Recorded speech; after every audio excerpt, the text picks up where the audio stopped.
Okay, yeah, you wish the better result. This is Casey. This is our inspector today, and How you doing?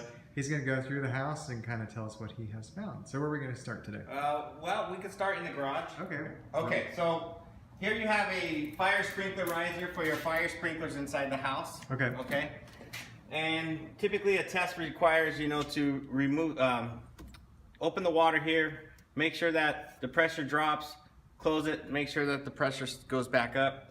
And usually within 60 seconds of releasing this pressure, there's usually a fire bell that is mounted on the structure somewhere, so that if these fire sprinklers were engaged, there'd be a bell that's audible, so that the neighbors know that you're having, a fire at your house. This builder, I do not believe, put a bell in, so I just let you know that there isn't a fire bell with your fire riser system. Oh, okay. Okay. Okay.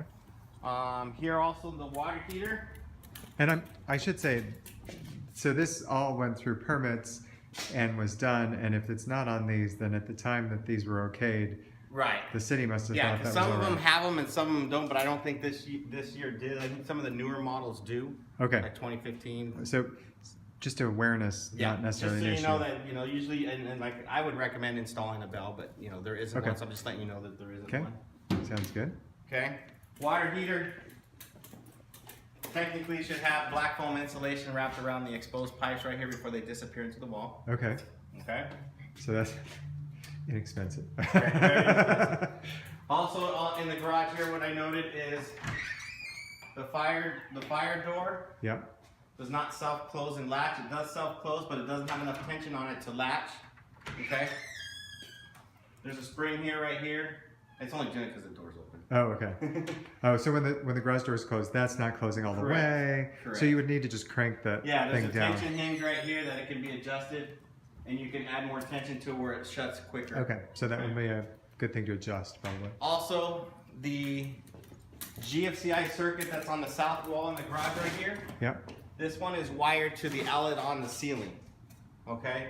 So the GFI outlets typically only go to wall outlets or counter outlets or exterior outlets. But so for instance, if that GFCI trips, you will not be able to open your garage door opener from outside. Okay, so it's not like you'd really correct that necessarily, but you should be aware that Well, what if I would it do is I would trips- maybe take the second neutral off that's going from that leg to there and just make that a 3-prong hot outlet on there, so you never have to worry about it. Okay. Okay. And your sprinkler timer's plugged into that as well. Okay. So if the sprinklers are not working for some reason, it could just be that tripped. If Correct. the door doesn't open and you haven't done anything up there, Correct. then it could just be But it's tripped. code says GFIs don't go to ceiling outlets. Okay.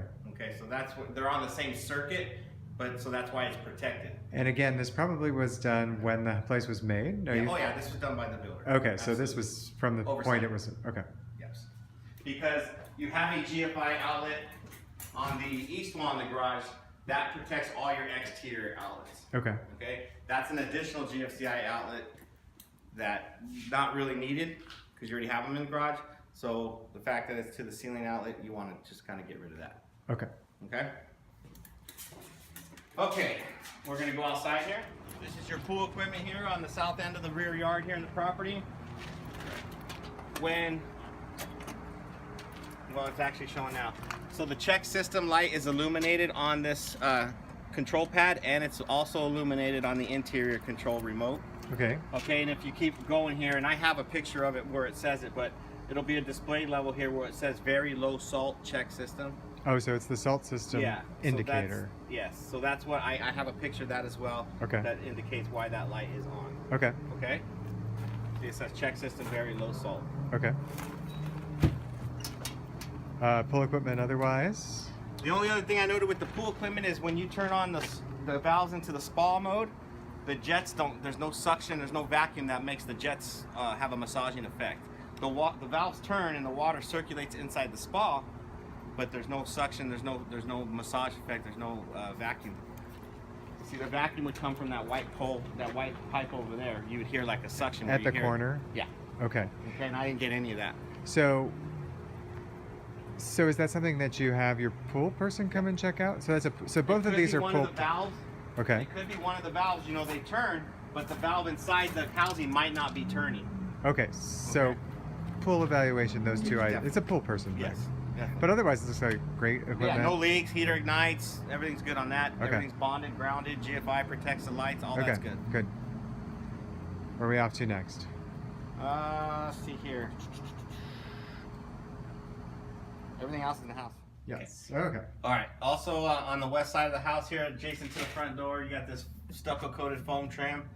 It's been breached, and so you have some exposed foam here. So you just need a little stucco patch here, a little paint, touch that up.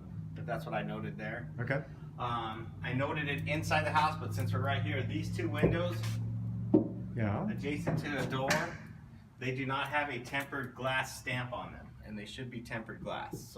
So it's possible they're not tempered glass, and they should. Well, there's be. no stamp that indicates it, which is the contributing factor. So I'm not seeing that stamp, so that's why I'm noting that. Okay. Okay. But again, code put requires in when those the adjacent to developer the door. did it, and it went through inspection. So But it's adjacent to the door. Okay, Should so have a stamp on it. calling You it can out see that somebody didn't quite get it, but it's been there. Okay. one. Correct. Let's see here. And then we still go. Yep. Okay. Yeah. Outside the south bedroom, I'm calling it. Let's see if I get light on it too. Okay. Outside the south bedroom, again, something might have been overlooked by the builder or something too, but there is no smoke detector, there's no carbon monoxide detector within 10 feet of this bedroom. Is there one in the bedroom? There's one in the bedroom, but there's not one outside the bedroom. Is it code to have it on the outside? Because I know in Palm Springs it's just one in each. I didn't know it was in the You hallway. have to be within 10 feet of every bedroom. Okay. There we go. Okay? And it should have been hardwired if it was put in by the builder. Okay, but Okay. the solution to that is just put one up on this. Put a end. combo. Just Okay. like what you have outside the other two bedrooms, there's a combo one. Okay. I recommend putting that one. Great. Before Casey tells us the next item, I just noted that there's a small bleached area on the carpet. It'll show up in my Avid, so I thought I would actually show you what it looked like. All right, so master suite, we're calling the master the one that's off of the backyard. Correct. What I'm noting here is when the shower head's shooting against the glass enclosure, along the base of the glass here, water leaks out onto the tub. So that's just more silicone. Clear caulk. silicone. Okay. Yeah. Same exact thing is going on in the other bathroom, which is called the north bathroom. Sacre bleu. So I think the same guy installed it. Okay, so Okay. caulking required on both of those if you're worried about it. Okay. Correct. All right, we're at the powder off of the hall going to the front bedroom. Correct. I'm calling this the hall bathroom, which is the powder room. Okay. This is your only leak in the house, and it's on the drain pipe underneath the sink here. So when water's running, you can see a little water still down there. I guess I can go get a paper towel. Oh yeah, there's a little water there. Okay. But it's leaking at this pressure seal right here, running Okay. down the trap and dripping every time yeah, the water's let's running. get that dried up. Okay, so there's I a moved the leak there. toilet paper out onto the cabinet so it didn't get damaged. Okay. Okay, now we're in the kitchen. Yeah. Two more items remain. Yep. Here in the kitchen is one of them. When the dishwasher is draining, water is leaking out of the air gap here on the countertop, which signifies that there's an obstruction in your drain hose. Also, more importantly, is that once water is here, this is not a sealed void here, so water is dripping into the cabinet below. Okay. Okay, so And I there would was, recommend not using the dishwasher until this was removed. and there was quite a lot of volume there actually when we were doing it. So. The only other thing I noted is up in the attic, and the attic has a switch and a light fixture because you have a furnace in the attic, which is required. The Okay. bulb is missing. It needs a light bulb. Oh God. You got no light source up there. This place is unsellable. So yeah, I think the biggest thing is leak is a leak, and why the spa just didn't kick on. Okay. All right. Well, thanks, Casey. Appreciate it. All right, email it tomorrow. Okay.